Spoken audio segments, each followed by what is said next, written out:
मगर वाहिद वजीर आजम हिंद नरेंद्र मोदी जी है जिन्होंने कश्मीर का नक्शा ही बदल दिया। आज रात के वक्त भी लाल चौक खुला रहता है। तो फॉर एग्जाम्पल एक मुसलमानों के अंदर थॉट ये भी है कि हमें मगरब के अंदर एक मेजॉरिटी लेके आनी है ताकि हम वहाँ पे अपनी हुकूमतें बना सकें, क्योंकि जिस तरीके से वजीर आजम हिंद नरेंद्र मोदी जी ने कश्मीर में काम किया है, हमने ख्वाब में भी नहीं ये सोचा था कि ऐसा होगा। हम जो है वो क्रिश्चियनिटी को या जो नॉन मुस्लिम एरियाज हैं उनको हम मुस्लिम बना सकें। ये भी एक कहीं ना कहीं मुसलमानों के अंदर ये क्वेश्चन है। नमस्कार दोस्तों, आप सबका स्वागत है मेरे YouTube चैनल PKS रिएक्शन में। अभी जो आप वीडियो देख रहे थे वो पाकिस्तान से रिलेटेड है और इस वीडियो का सबसे पहले मैं आपको टाइटल बता दे रहा हूँ कि क्या है। भारत आगे की सोचता है और हम अपने ही घर को जलाते हैं, ये पाकिस्तानियों का स्टेटमेंट है। तो चलिए इस वीडियो को पूरा देखते हैं और फिर उस पर बात करते हैं। चलिए वीडियो को शुरू करते हैं।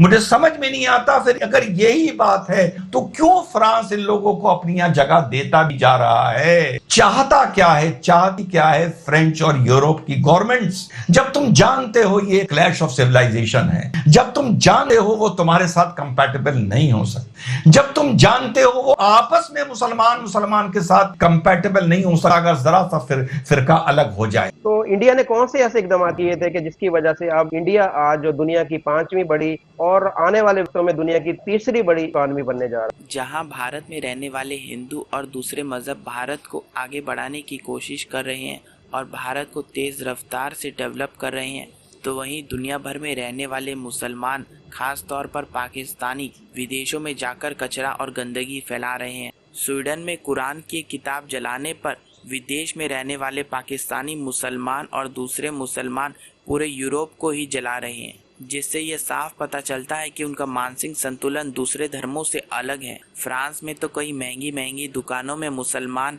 लूटपाट और चोरी चकारी कर रहे हैं, जिससे ये साफ पता चलता है जहां भारत में रहने वाले लोग भारत को आगे बढ़ा रहे हैं, तो वहीं पाकिस्तान और दूसरे मुसलमान अपने ही घर को जला रहे हैं।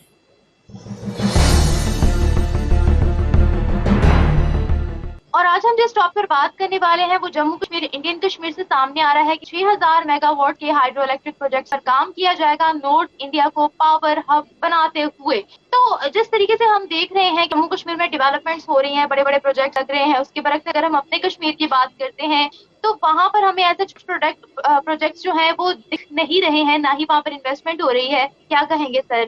मेरे ख्याल में सबसे बेहतर जब से वजीर आजम हिंद नरेंद्र मोदी ने सरकार संभाली है पूरे हिंदुस्तान में, खासकर जम्मू कश्मीर की हम बात करें, जिस जम्मू कश्मीर में हर वक्त हालात खराब रहते थे, हमारे नौजवानों को गलत दिशा दी जा रही थी, आज 2019 के बाद वो सब हालात बदल गए। अगर आप रोडों की हालात देखोगे सबसे अफजल है, अगर आप यहाँ पे बिजली का निजाम देखोगे, आज हमारा कश्मीर सबसे आगे जा रहा है। क्योंकि ये मेरे ख्याल में मेरी जिंदगी में पहली बार हुआ कि इतने वोट कश्मीर में पड़े। आज तक कश्मीरी अवाम को धोखा दिया जा रहा था यहाँ की पॉलिटिकल पार्टियों की वजह से और यहाँ के कुछ हुर्रियत के लीडरों की वजह से। जब वजीर आजम हिंद नरेंद्र मोदी जी आए तो उन्होंने 370 को खत्म किया। आज डायरेक्ट मरकज का कंट्रोल है यहाँ पे। कोई भी स्कीम मरकज से लॉन्च होती है वो कश्मीर के हर देहात में पहुंच जाती है। पहले क्या होता था, यहाँ के सियासी जो लीडरान थे हमारे, उन्होंने कश्मीर को बर्बाद करके रखा। यहाँ पे टूरिस्ट आते ही नहीं थे इनकी हुकूमत। अगर आप पिछला रिकॉर्ड देखोगे, करोड़ों लोग यहाँ आज घूमने के लिए आते हैं, मगर वाहिद वजीर आजम हिंद नरेंद्र मोदी जी है जिन्होंने कश्मीर का नक्शा ही बदल दिया। जावेद भाई जो फरमा रहे हैं कि मोदी जी ने कश्मीर का नक्शा बदल दिया, तो जनाब हमारा जो पाकिस्तान है जिसने हम पे कब्जा किया हुआ है वो भी किसी पीछे नहीं रहा जावेद भाई। हमारा नक्शा भी बदल दिया है। हमारे पास ना बिजली है, ना खाने को पानी है, ना नौकरी है, ना रोजगार है, ना सेहत की सहूलत है, ना सड़कें, ना ब्रिज है, ना स्कूल है, ना कॉलेज है। हम भी किसी से पीछे थोड़ा न रह गए। अगर आपने आगे बढ़ने में लीड पकड़ा है तो हम भी पीछे पकड़ भागने में लीड हमारी भी कम नहीं रही। ये पाकिस्तान आप ये बात आज मेरी नोट कर लें कि जम्मू कश्मीर बिजली एक्सपोर्ट करेगा। तो एक फंडामेंटली ज़हन में क्वेश्चन आता है, क्योंकि जो डेवलपिंग वर्ल्ड है, मुस्लिम वर्ल्ड है, थर्ड वर्ल्ड है, वो माइग्रेट कर रही है फर्स्ट वर्ल्ड में। ये लोग जो हैं जिनके आपसे आज मैं बात करना चाह रहा था कि मुसलमानों को मगरब में कैसे रहना चाहिए। और फॉर एग्जांपल हिंदूज भी जाते हैं, सिख भी रहते हैं, कोई लार्जली किसी से कोई इतना प्रॉब्लम नहीं उनको, लेकिन मुसलमान जो है वो ज्यादा कोई ना कोई मसला रहता है। तो फिर आपको ये देखना चाहिए कि आपका उसका जो रिएक्शन है वो प्रोपोर्शनल है कि नहीं है, या क्या आप अपने रिएक्शन में कहीं जो है वो जो लिमिटेशंस हैं उनको तो नहीं करा रहे हैं। ये बड़ा भारी किस्म का नुकता है। ये जो बात आपने की ना जी कि मुसलमान तीसरी दुनिया के लोग जो हैं अब वेस्ट की तरफ जा रहे हैं और वेस्ट के जो तफसात हैं, तो ये जो हम कहते हैं ना कि ये जो मुसलमान, this is not the issue of मुसलमान किसी भी नुक्ता नजर से, कि अब ये जो काम किया कुरान करीम की किसी शख्स ने जो तौहीन की, उसको तो आप अब ये तो नहीं कह सकते ना कि कोई क्रिश्चियंस ने तौहीन कर दी या एथिस्ट ने तौहीन कर दी, क्योंकि वो किसी को रिप्रेजेंट नहीं कर रहा है। कि 50% जो फ्रांस की आबादी है वो कहते हैं हमारा कोई रिलीजन नहीं है, 10% मुसलमान है, कोई 30% कैथोलिक हैं, और इस तरह उन्होंने अपने आप को डिवाइड किया हुआ। सो क्वेश्चन ये है कि क्या कंट्रीब्यूशन है कि आप सारा फ्रांस ही जला दिया। तो इस दफा पाकिस्तान में तो चलो मैं नहीं इस पर ज्यादा बात करना चाहता, क्योंकि हमने माजी में बड़े इसके जिस तरह के रिस्पॉन्स दिए हैं, हम अपने घर जला लेते हैं, अपनी प्रॉपर्टीज डैमेज कर देते हैं, हम अपने आप को ही जो है वो मार लेते हैं। हमारे बहुत सारे लोगों ने फ्रांस के अंदर जो है वो हमले करने की कोशिश की।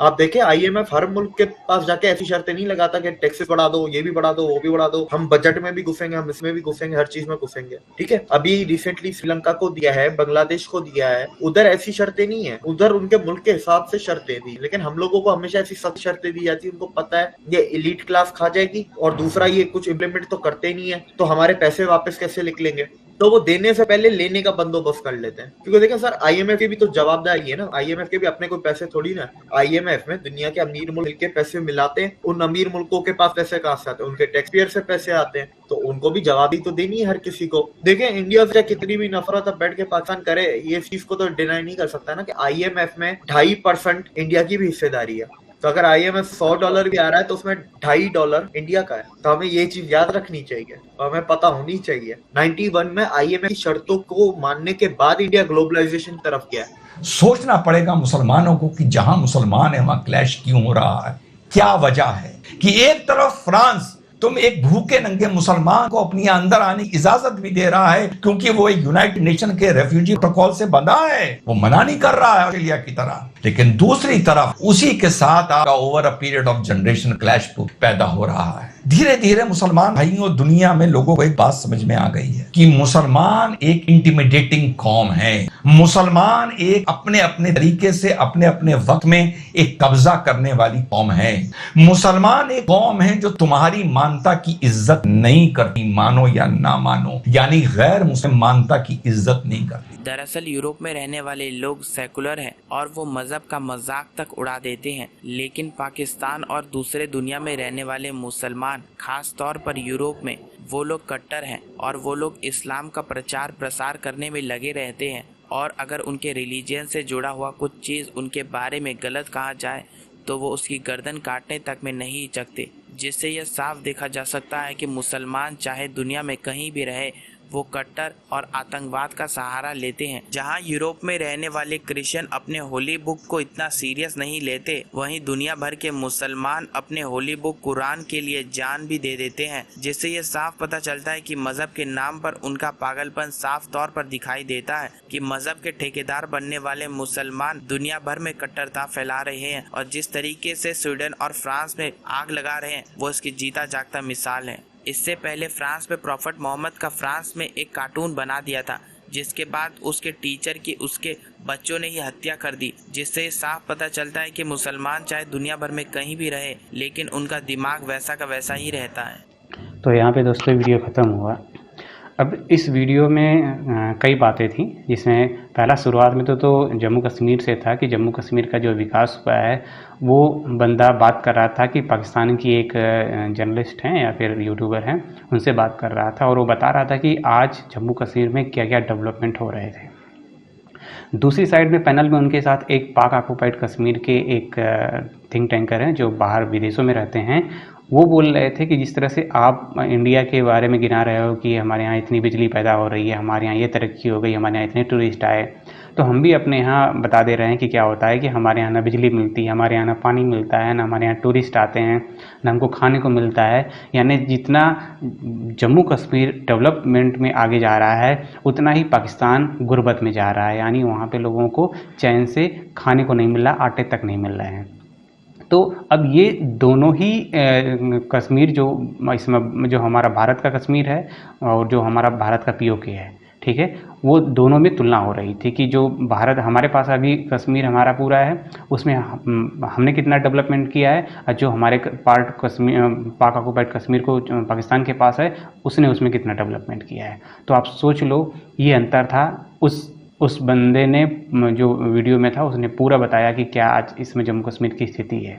जो पाकिस्तान के लोग कहते हैं ना कि इसमें इतना जुल्म होता है, इतना जुल्म होता है। और सबसे बड़ी बात क्या है कि हम लोग की भी गलती है।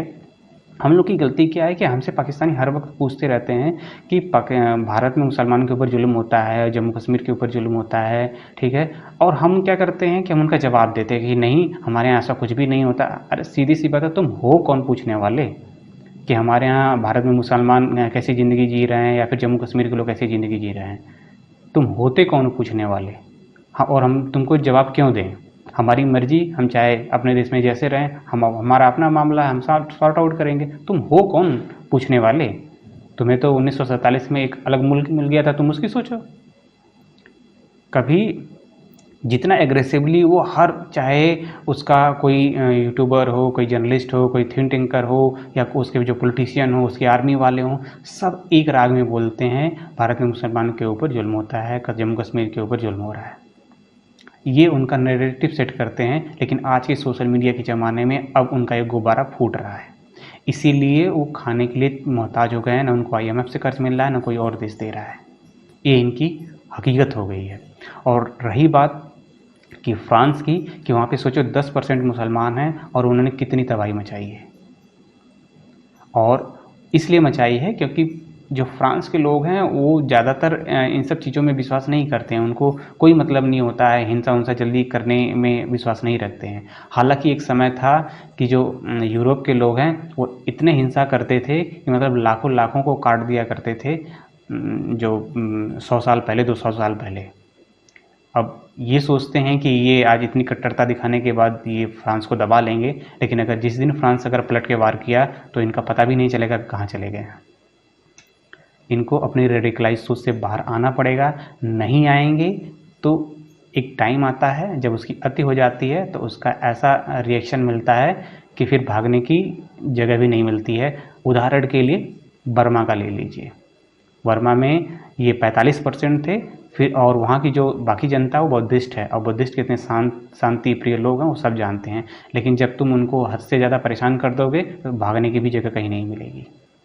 बाकी आपको ये वीडियो कैसे लगी आप कमेंट्स के माध्यम से ज़रूर बताइएगा। और अगर आपको वीडियो अच्छी लगी तो वीडियो को लाइक कर दीजिएगा, और अभी तक चैनल को सब्सक्राइब नहीं किए तो प्लीज़ चैनल को सब्सक्राइब कर दीजिएगा। फिर मिलते हैं किसी नेक्स्ट वीडियो में, तब तक के लिए जय हिंद।